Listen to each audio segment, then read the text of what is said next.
তাহারি খেতে আমরা যখন উঠি তখন একটু তাহাজ্জুদের নামাজ পড়া, একটু দোয়া করা, এই সুযোগটা 11 মাস আমাদের হয় না। তাহাজ্জুদের নামাজ এত গুরুত্বপূর্ণ যে কোরআনে কারিমে আল্লাহ রাব্বুল আলামিন এই নফল আমলের নির্দেশ করেছেন, অমিনাল লাইলি ফাতাহাজ্জাদ বিহি নাফিলাতাল লাক, রাতের কিছু অংশ নফল হিসাবে তুমি তাহাজ্জুদ পড়ো। ভাইরা আমার, 5 ওয়াক্ত নামাজের জন্য ডাকে মুয়াজ্জিন আজানের মাধ্যমে, আর তাহাজ্জুদের জন্য ডাকেন স্বয়ং আল্লাহ রাব্বুল আলামিন।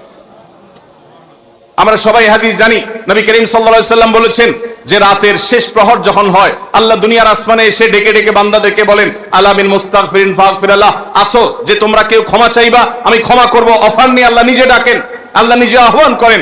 এই জন্য ভাইরা আমার, তাহাজ্জুদের নামাজ 12 মাস আমরা পড়তে পারি, 11 মাস আমরা পড়তে পারি না, কারণ আমাদের কাজে কামে ব্যস্ততা, রাতে দেরিতে শোয়ার বদভ্যাস, আমরা চাইলেও তাহাজ্জুদ পড়তে পারি না, ফজর পড়তেই কষ্ট হয় অনেকের। কিন্তু রমজান মাসে তো সাহরি খেতে আপনি উঠেন, আপনি এটা চেষ্টা করলে 10টা মিনিট সময় বের করেন, সাহরি খাওয়ার পরে বা আগে 10টা মিনিট নিরিবিলি 2-4 রাকাত নামাজ পড়েন, সময় নিয়ে আস্তে আস্তে ধীরে ধীরে সিজদা গিয়ে একটু চোখের পানি ফেলেন, একটু দোয়া করেন, মনের চাওয়াগুলো নিবেদন করেন। এই সুযোগটা রমজানে বিশাল বড় সুযোগ, আমরা অনেকেই এটা মিস করি, শুধু সাহরি খেয়ে আমরা সময় পার করি। আমাদের অনেক যুবকরা, অনেক তরুণরা আজকাল সাহরি পার্টি বের করেছে।